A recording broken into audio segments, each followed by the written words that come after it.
Hey, I just like to talk about things when they come to mind, and today I'm gonna talk about this. Now, I'm too lazy to remember what the English title is, so I just looked it up and I found two. So it's either Growing Tired of the Lazy High Elf Life After 200 Years, or High Elf with a Long Life. I don't know. You'll figure it out. Now, I know there's a little thing on the side here, but everything else says something else, so whatever. Either one you type in, I'm sure you'll get this. Um, Quickly, before we get into anything, just for the sake of like making this quick, if you want to just know if you should read it or not, I'd probably give it like an 8, maybe a 9, I don't know. Uh, Pretty fun series overall. It's kinda, I mean, if you want to get a quick gist, I guess, it's kind of like Kino's Journey, except like a fantasy world. I don't know, that's the same vibe it gave me, I guess. Um, Might be different for other people, I don't know, but that's kind of what I was getting. Um, I guess I'll do a run through of like the basic idea, just so you have an idea of what, the series is about, and then I'll talk about the main thing I wanted to talk about. Um, so, basic idea. This guy right here, this boy, is the main character. As the title kind of implies, he's a high elf, and he has a very long life. They talk about in the beginning like 1,000 years or whatever. So he gets like bored of being in the forest with all the other high elves and just, eating plants and doing nothing all day. So he decides, I'm gonna go out and explore the world. Important thing to note, which I think I'll mention again later and talk about a little bit, is this technically is an isekai. He was reincarnated as a high elf, and, I guess they kind of touch on that repeatedly. I think it's not done very well. But, yes, technically speaking, this is an isekai. I'm not going to go into every little detail of what happens, further in the story, but the general gist, goes out exploring, wants to get into different hobbies, and a unique-ish part of the story is the element of time. You definitely feel it passing way, way, way faster than other stories. I think, probably somewhere around like chapter 20 or maybe 30 or something, you're already like 80 years into the freaking him leaving the forest. It's very, very, very, very quick. A lot of time skips, things like that. Also, not necessarily heavily, fighting dependent.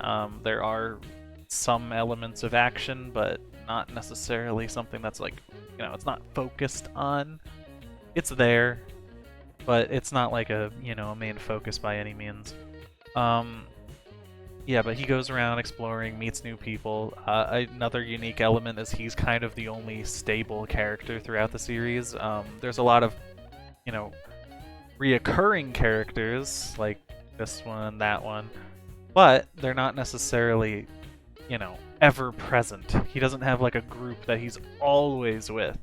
The only consistency, I would say, is him. All the other characters are around for a bit, whatever, he might come back. But I think the unique part of the series is because he's so long-lived, he ends up going back to places and you kind of see things change. I think a unique element of the series is that the world is actually relatively interesting. You go to a different place and it's like, oh, this place is really different, or, that changed after all this time, or blah, blah, blah. I think probably the lifespan thing is the focus. Kind of why the title leans toward it. It's definitely like the prominent part of this series, I would say. It's like the feature. And overall, I would say it's like a little more of like a slice of life. Literally, I would akin this series to Kino's Journey, but with an elf and in fantasy. Alright. Now I'm going to move on to the reason I want to talk about this. This tag, the isekai tag. I think that is the most problematic thing for this series. I saw some stuff online, like, I just like to look up some things after I read them just to see what other people thought, because, I don't know, it's fun. So I wanted to look up, and I saw a lot of people like dropping it real early because they saw isekai, and then they assume, oh, it's one of those, you know. And I listen. I'm a little isekai trash. I can, I like myself a good old isekai, and I'm not ashamed to say it. I watch a whole bunch of garbage, but I would say that this really isn't that much of an isekai. It's certainly there. They mention it, and here and there he mentions it again, but right off the rip, it's been like 100 years since he was brought into this world, so he really doesn't talk about his past that much. Like, it's there at times, but it's not like super relevant.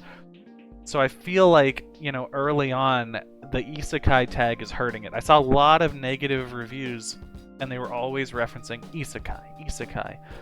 And I feel like that's kind of where my, that's where I think it's a little bit of a shame, right?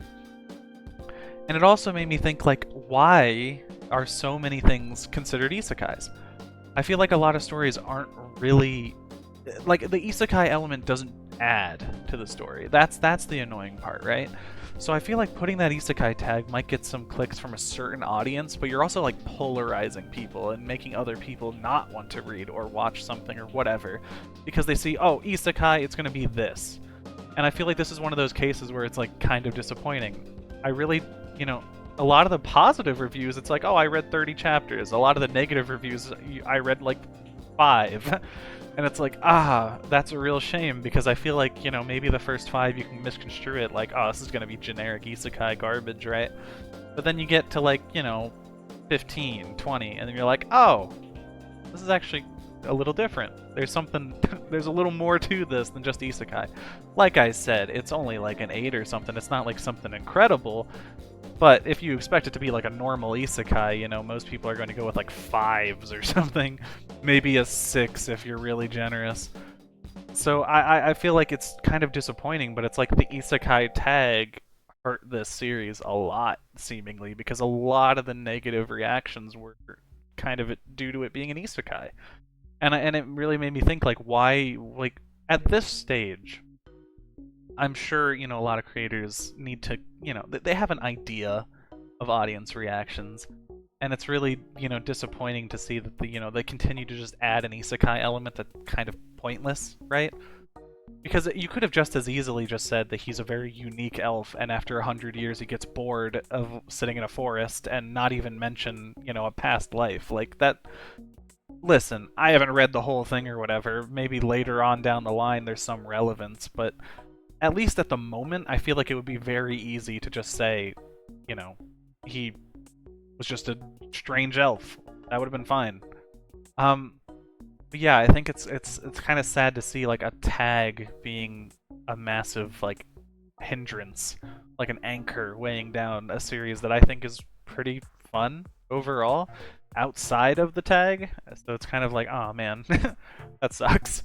I don't know. It's just really disappointing. Like, and I don't know. Like, after looking at those reviews, I just wanted to say this, almost like ranting, I guess, where I'm just like, ah, man, like, really, that one tag just bogged down a series that otherwise is so, I think entertaining. And it's just like one of those. It's not like my favorite series ever, but I think it's very like comfy slice of life, just fun going around doing things, and also has like 2 of the things I really enjoy, which I would say is like some major element that they're calling on, and then a lot of world building. Establishing places in the series, going back to these places, seeing what happens 10 years down the line, seeing different areas of the world and how they form, kind of getting that map in your head of like a fantasy series and kind of thinking like, oh, that's this place. I remember he went there then. I don't know. I think that's really fun, and I think any world that does like, any series that does a lot of world building, I really enjoy. And I think when the world actually changes and you go back and see like, oh, this place is different now, it's like, oh, okay. That's actually kind of fun, you get to see things adapt and evolve. And also, some of the concepts in the series are kind of dark, like how being a long-lived person, can ruin the lives of people that are short-lived. And I think that's like, I don't know, I just think that's a really fun concept to explore. And a lot of series kind of cover it, but I feel like this one did it a little more interestingly, I guess, where, you know, you actually get these time skips. He's gone for 10 years, and he comes back and he sees the person, and now they're, you know, 10 years older. And you actually feel that difference. And I think, you know, the biggest element of the series is the time, you know, whether it's the main character or other characters, whatever. But I think it's really interesting, and it's kind of a shame to me that the isekai tag bogged it down, in my opinion. And just, I could see a lot of people not giving it that chance because of a tag. Yeah, but I don't know. I just wanted to make this video to rant a little bit, and maybe if you watch this and you listen to me, maybe you can go read it. I don't know. I thought it was relatively interesting for a nice little read. Again, nothing life-changing, but I think it's kind of fun to explore that idea of, like, what if you did live 1,000 years and you went around looking at these things and whatever? Like, what if? I don't know. And then actually seeing, like, oh wow, the world's actually different now. And, you know, this is changing, that's changing. I think it's kind of interesting. I think if you like Kino's Journey or something like that, then probably like this. It's just a fantasy version. And also, you know, maybe maybe don't always look at the isekai tag. Maybe give it like 10 chapters just to see, like, oh, maybe this is actually a little better than, you know, what it might seem. I like isekais, but I get it. I really do. You know, I could see why someone might not, because a lot of them are the same. The reason I watch them or read them is mostly just because they're like junk food. You know I'm getting more of the same, but I just want to read it. I always like the world building, so I like to see, you know, what this world does differently. But I get if people don't like that, but I also think it's, you know, a shame that something that I think is a little bit, you know, different is getting hindered by that. So, I mean, I don't know. If you want, I think you should give it a chance. Pretty entertaining. Having, like, you know, the pretty fun main character that actually has a little bit of thought behind them. I don't know, I think that's pretty fun. But yeah, I don't know. That's all I really wanted to say. I mean, I hope you give it a shot. If you have any other series you want me to read or whatever, or to comment on, maybe if I've already read them, let me know. You know, like, subscribe, all that bullshit. I'll see ya.